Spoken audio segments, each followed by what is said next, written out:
Oke, bismillahirrahmanirrahim. Assalamualaikum warahmatullahi wabarakatuh. Selamat pagi untuk anak-anak semuanya.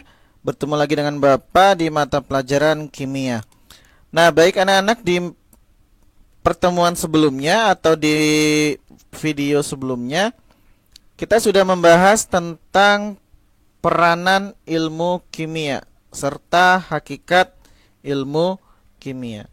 Nah, ilmu kimia itu kan definisinya kemarin adalah ilmu yang mempelajari tentang materi dan perubahannya serta energi yang terlibat dalam perubahan materi tersebut. Nah, dalam ilmu kimia juga nantinya akan menghasilkan produk-produk pengetahuan atau produk-produk pengetahuan kimia berupa hukum-hukum kimia atau mungkin konsep-konsep kimia dan lain sebagainya. Nah, produk pengetahuan tadi itu dihasilkan melalui proses dan tahapan yang sistematis serta empiris yang dapat dipertanggungjawabkan, ya. Atau produk pengetahuan tadi didapatkan menggunakan metode ilmiah. Ya, jadi kita akan belajar kaitannya dengan metode ilmiah. Apa itu metode ilmiah? Kemudian bagaimana karakteristiknya serta gimana sih langkah-langkah dari metode ilmiah tersebut. Nah, yang pertama definisinya terkait dengan metode ilmiah itu adalah suatu langkah yang digunakan untuk memecahkan suatu masalah. Ya, jadi metode ilmiah ini gunanya untuk memecahkan suatu masalah yang harus dilakukan secara sistematis, terkontrol, serta berdasarkan data empiris. Ya, jadi nggak sembarangan kita melakukan proses metode ilmiah. Harus sistematis, terkontrol, dan empiris. Nah, metode ilmiah itu dapat menyelesaikan persoalan-persoalan di kehidupan sehari-hari. Contoh misalkan, untuk menjawab pertanyaan, kenapa ya kok besi yang ada di rumah-rumah kita atau mungkin besi yang berada di pagar-pagar itu sering berkarat. Nah, terus kenapa juga kok deterjen itu bisa membersihkan noda-noda yang ada pakaian. Nah, contoh lain misalkan, kenapa sih kok air sama minyak itu nggak bisa nyampur? Nah, itulah salah satu beberapa pertanyaan yang mungkin bisa dijawab dalam menggunakan konsep metode ilmiah. Nah, di dalam metode ilmiah ada beberapa karakteristik yang membedakan metode ilmiah dengan metode yang lain. Metode ilmiah yang pertama itu karakteristiknya dia kritis. Kritis ini bahasa sehari-harinya peka. Ya, peka terhadap suatu kejadian atau kritis terhadap suatu fenomena. Nah, kritis ini artinya metode ilmiah menunjukkan adanya proses yang tepat untuk mengidentifikasi. Mengidentifikasi ini berarti kita bisa peka terhadap suatu masalah, serta kita bisa menentukan metode yang tepat untuk pemecahan masalah tadi. Jadi kalau misalkan ada fenomena, kemudian kira-kira dari fenomena itu apa ya masalahnya? Nah, kemudian dari masalah tadi kira-kira bagaimana kita bisa untuk memecahkan suatu masalah tersebut. Ya. Nah, itu yang disebut sebagai kritis. Yang kedua, karakteristiknya adalah logik. Berarti bisa diterima logika. Artinya nggak sembarangan hasil dari metode ilmiah ini dia sifatnya berdasarkan perasaan. Misalkan gini, perasaan saya kayaknya nggak kayak gitu deh hasilnya. Nah, itu bukan karakteristik metode ilmiah. Jadi metode ilmiah itu artinya bisa memberikan argumentasi ilmiah. Meskipun argumen ini pendapat, tapi pendapatnya berupa bukan didasarkan atas perasaan atau didasarkan atas kira-kira, ya. Nah, pendapat ini didasarkan atas keilmiahan, ya. Jadi tidak sembarangan kita berpendapat. Nah, selain itu juga logis ini maksudnya kesimpulan yang dihasilkan nanti itu dibuat secara rasional berdasarkan bukti-bukti yang ada. Jadi bukan berdasarkan firasat tadi atau berdasarkan hal lain yang nggak bisa dijelaskan secara logika, ya. Nah, jadi itu sifatnya logik. Kemudian yang berikutnya bersifat objektif. Ya, objektif ini artinya bukan menurut pendapat kita aja, tapi menurut pendapat lain itu juga ketika dilakukan dengan hasil yang sama, dilakukan dengan langkah yang sama, itu menghasilkan sesuatu yang sama juga. Ya, jadi hal objektif ini artinya bisa dicontoh oleh ilmuwan lain dalam studi yang sama dengan kondisi yang sama pula. Ya, jadi bukan berdasarkan subjektif atau menurut kita, tapi juga bisa dicontoh oleh ilmuwan lain. Jadi kalau seandainya ada orang lain yang mau melakukan penelitian yang sama, itu hasilnya kondisinya pun juga bisa sama dengan yang kita lakukan. Ya, hasilnya pun juga harusnya sama. Oke, kalau beda mungkin ada perlakuan sedikit yang berbeda dari yang diberikan oleh ilmuwan yang lainnya. Nah, itu yang karakteristik objektif. Berikutnya ada bersifat konseptual.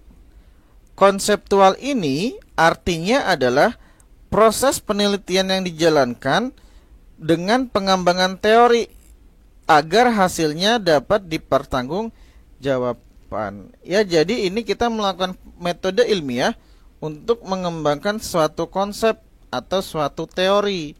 Jadi kita nggak sembarang melakukan tanpa ada konsep ataupun ada teori yang mendukung. Nah, konseptual ini juga berarti dia berfokus pada hal-hal yang berkaitan dengan konsep-konsep suatu kimia, konsep-konsep suatu fenomena. Jadi penelitian itu bukan sebatas hanya pada fakta yang bisa dirasakan atau dilihat secara nyata, tapi juga bisa dijelaskan konsep bagaimana fakta-fakta tersebut berkaitan dengan fakta-fakta yang lain. Jadi konseptual di sini artinya metode ilmiah kita juga bisa dikaitkan dengan konsep-konsep yang lainnya. Nah, yang terakhir sifatnya itu adalah empiris. Oke, empiris ini artinya metode yang dipakai pada fakta didasarkan pada fakta di lapangan, bukan karangan orang lain atau hanya sekedar opini saja. Ya. Jadi kalau kita melakukan sesuatu itu harus sesuai dengan fakta meskipun hasilnya mungkin menurut kita beda. Ya, jadi nggak boleh ada bukan hasil di lapangan itu bukan karangan orang lain ataupun pendapat orang lain, tapi berdasarkan kejadian yang ada, ya. Nah, itu satu lagi mungkin karakteristiknya berupa sistematis. Ya, sistematis ini artinya dia berurut. Jadi nggak bisa yang namanya metode ilmiah itu kita langkahnya dibolak-balik. Oke. Nah, itu karakteristik dari metode ilmiah, ada kritis, ada logis, ada objektif, konseptual, dan empiris serta sistematis. Oke.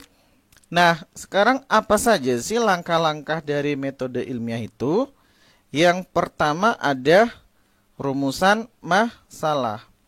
Nah, rumusan masalah ini definisinya adalah masalah itu apa sih?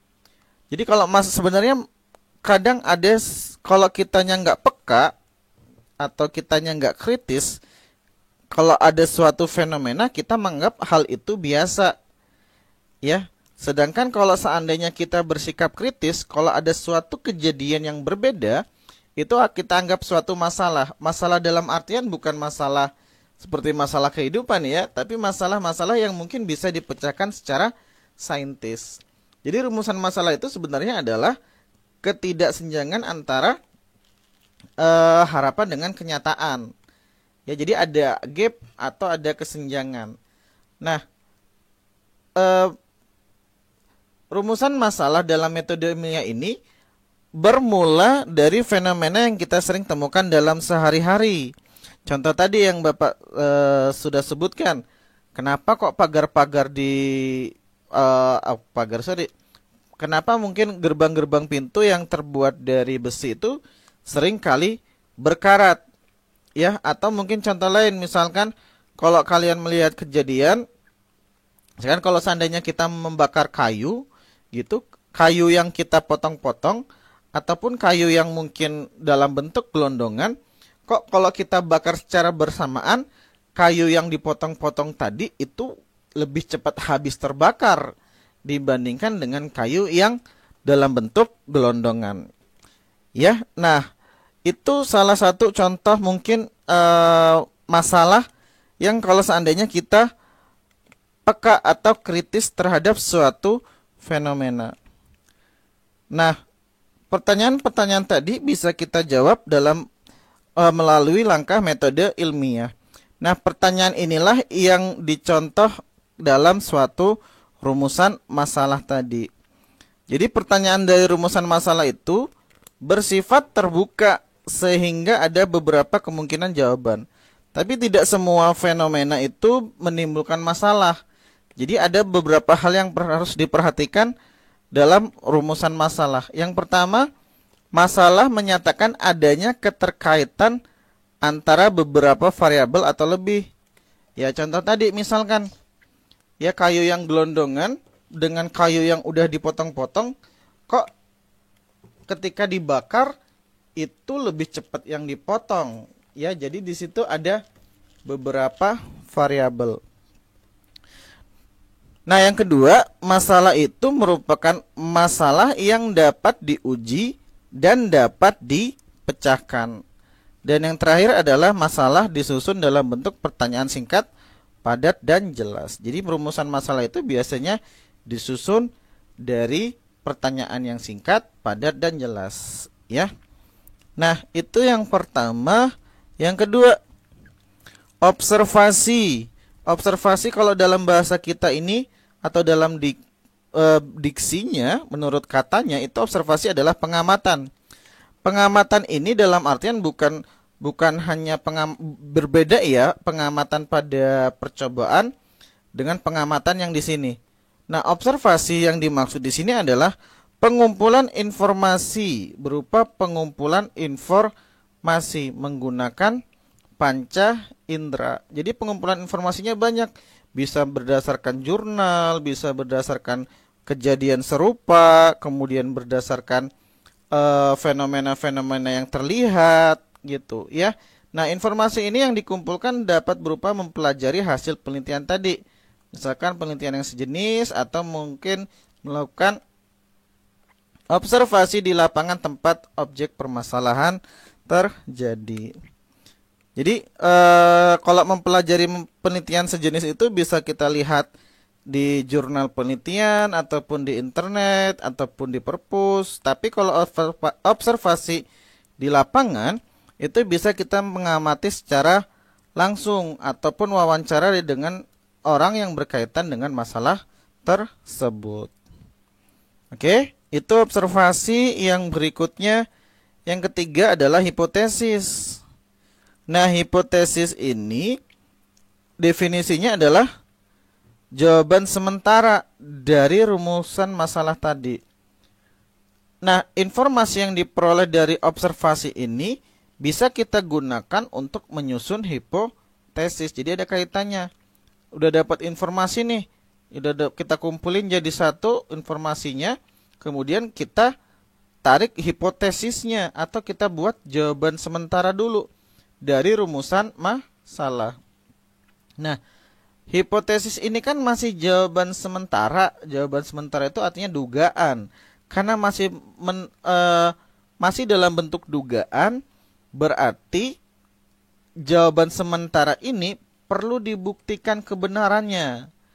Ya, biar nggak subjektif. Karena ini kan masih menurut kita aja jawaban sementara itu.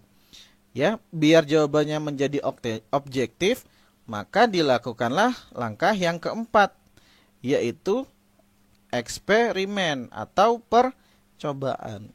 Jadi eksperimen ini tujuannya adalah untuk menjawab kebenaran. Benar nggak sih hipotesis kita tadi? Jadi untuk menjawab kebenaran dari suatu hipotesis.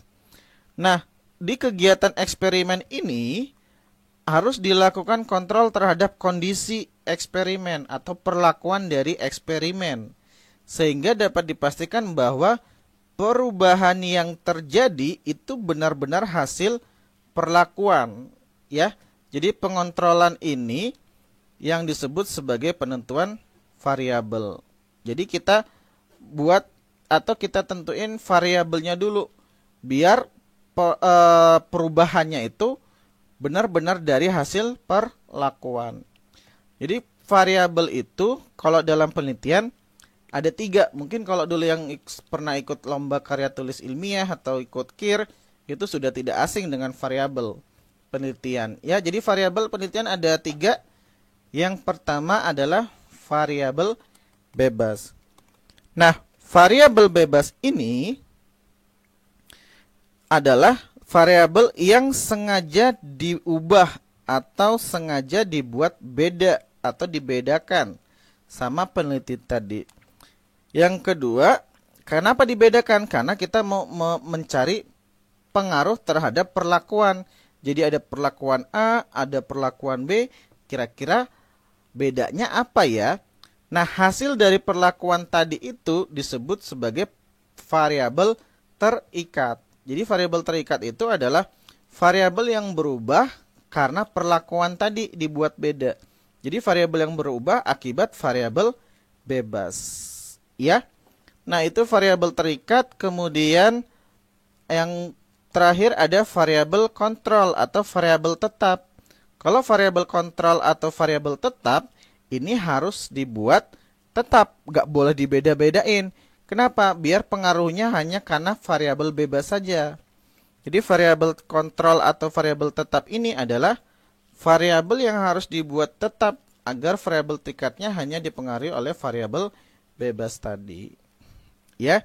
Jadi dalam pelakuan eksperimen kita harus menentukan variabelnya, ada variabel bebas, kemudian ada variabel terikat, kemudian terakhir ada variabel tetap atau variabel kontrol. Nah, dari hasil eksperimen ini nantinya kita akan mendapatkan suatu data ya atau hasil percobaan atau hasil eksperimen. Akan diperoleh suatu data. Datanya di sini ternyata. Ya, diperoleh suatu data. Data itu atau data pengamatan ya. Data pengamatan itu ada 2 jenis. Ada data kualitatif, ada data kuantitatif. Bedanya apa? Kalau data kualitatif ini sifatnya deskripsi, ya, atau dalam bentuk kata-kata. Misalkan dia warnanya, kemudian misalkan perubahannya dan lain sebagainya. Tapi kalau kuantitatif ini datanya berupa angka. Kalau data kualitatif disajikan dalam bentuk deskripsi, kalau data kuantitatif ini kan dalam bentuk angka. Kalau dalam bentuk angka bisa kita sajikan mungkin dapat dalam bentuk tabel, diagram ataupun grafik. Kalau dalam bentuk tabel mungkin tabel pengamatan. Nanti hasilnya misalkan tabel pengamatannya waktu atau suhu ataupun mungkin ya pengamatan-pengamatan lain lah yang bisa kita ukur menggunakan alat ukur. Nah, itu disebut sebagai data kuantitatif. Kalau data kualitatif, ya mungkin perubahan yang terjadi dalam bentuk deskripsi kita.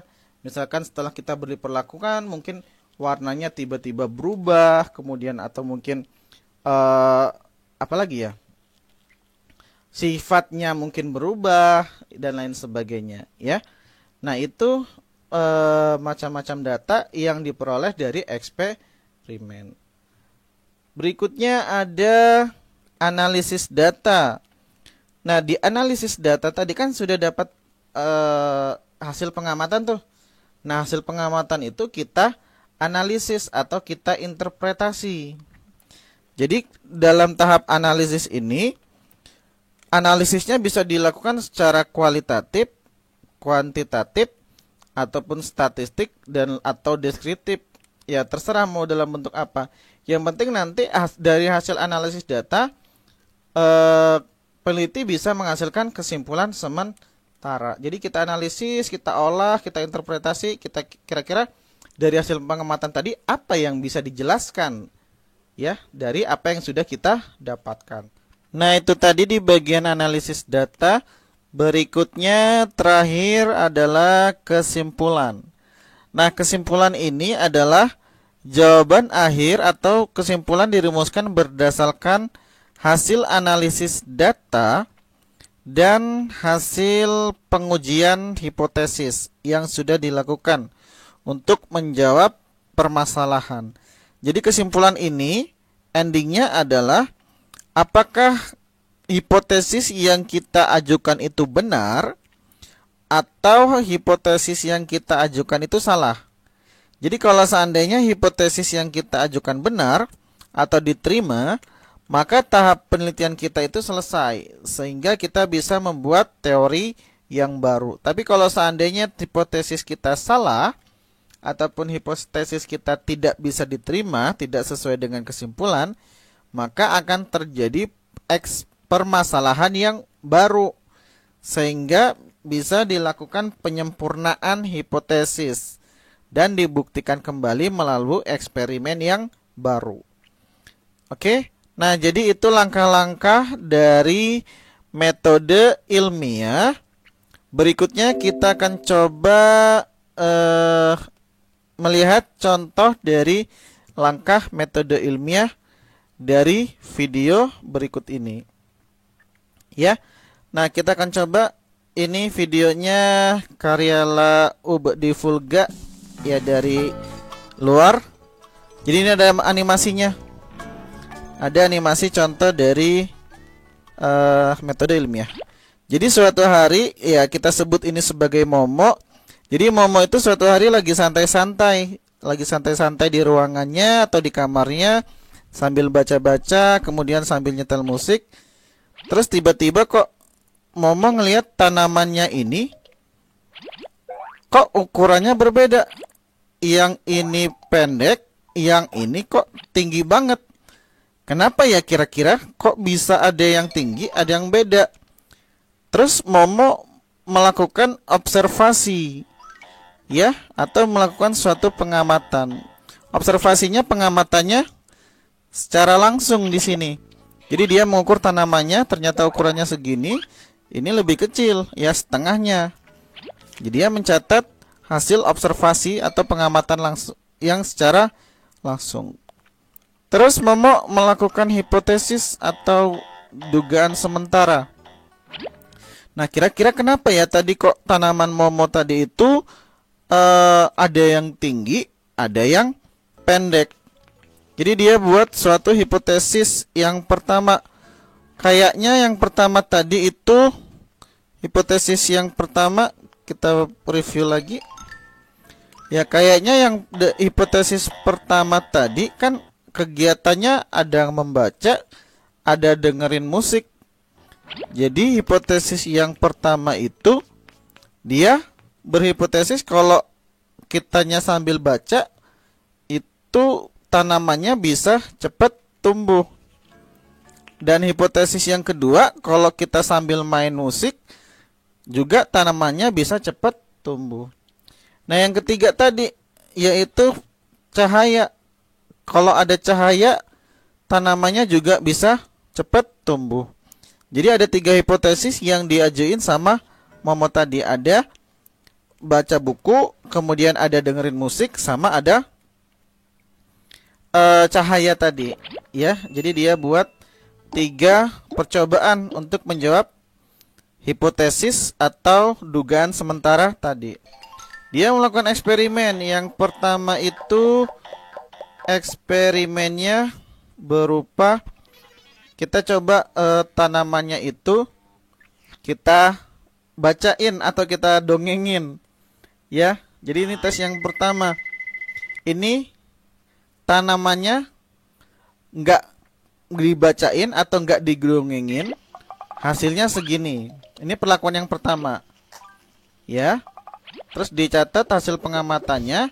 Terus yang kedua, tanamannya ini dibacain dongeng atau dia sambil membaca, kira-kira ada nggak pengaruhnya di sini? Jadi variabel di sini ada variabel bebasnya kira-kira yang adalah yang pertama tanamannya itu nggak didongengin, yang kedua tanamannya didongengin. Oke, dia melakukan percobaan selama 1 bulan. Kira-kira ada pengaruhnya nggak? Ternyata tanamannya ukurannya segini. Terus yang ini ketika digulungin juga sama tanamannya. Ya, percobaannya dilakukan hampir 1 bulan. Oke, kemudian dia melakukan percobaan yang kedua, yaitu pengaruh musik. Kira-kira kalau dinyanyiin, ya tanamannya dinyanyiin tadi, kira-kira dia cepet tumbuh atau enggak? Ya, ini yang dinyanyiin sama si Momo tadi. Terus yang ini didiemin aja, nggak dinyanyiin. Jadi variabelnya itu atau perlakuannya satunya dinyanyiin, satunya enggak. Jadi ini variabel bebasnya, satunya dinyanyiin, satunya enggak. Variabel tetapnya apa? Variabel tetapnya adalah tanamannya. Tanamannya harus tanaman yang sama. Ini pun tanamannya juga sama. Ya, ini juga tanamannya sama. Terus terakhir percobaan yang ketiga atau eksperimen yang ketiga yaitu dengan cahaya. Satunya dikasih cahaya, ini ukurannya segini. Satunya nggak kena cahaya. Ini buktinya tirainya masih tertutup. Ya, berarti variabel bebasnya adalah pengaruh cahaya. Ini sekarang segini.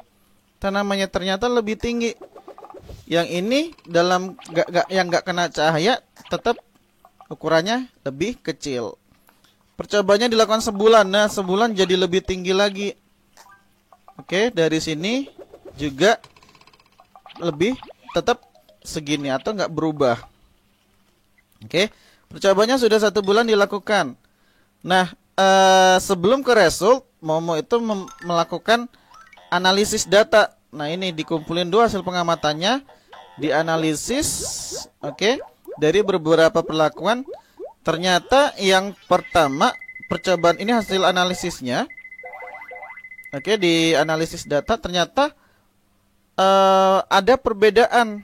Ya, untuk tes yang pertama yang dibacain tadi ternyata tidak berpengaruh. Tes yang kedua nggak berpengaruh. Yang ketiga cahaya baru berpengaruh. Ya, jadi ternyata dari sini kita bisa simpulkan cahaya itu dia mempengaruhi pertumbuhan tanaman atau membuat tanamannya lebih tinggi dibandingkan yang nggak kena cahaya. Jadi akhirnya Momo membuka tirai yang bagian 1. Ya, nah itu contoh dari metode ilmiah buatan dari universitas mana tadi ya. Ini lumayan bagus animasinya. Nah, mudah-mudahan kalian, nah ini dari Margarita Becerra, kayaknya dari luar ya. Ini dari video ini harapannya kalian bisa mendapatkan gambaran atau langkah-langkah dari metode ilmiah. Oke. Nah, ini karya dari Universitas Barcelona, ya. Nah, itu video contoh dari metode ilmiah. Ya, sampai di sini ada yang ditanyakan? Kalau nggak ada, Bapak rasa cukup, bisa kita tanyakan via Google Meet, ya, live virtual. Boleh ditanyakan apa yang masih belum dipahami. Nah, mungkin untuk tugasnya dia berupa identifikasi laporan ilmiah, kira-kira rumusan masalahnya yang mana, kemudian observasinya yang mana, dan lain sebagainya. Ya, nanti akan Bapak share lebih lanjut di LMS ataupun lewat WA, atau Bapak jelaskan langsung menggunakan Google Meet. Oke, terima kasih yang sudah menonton video ini. Bapak akhiri. Assalamualaikum warahmatullahi wabarakatuh.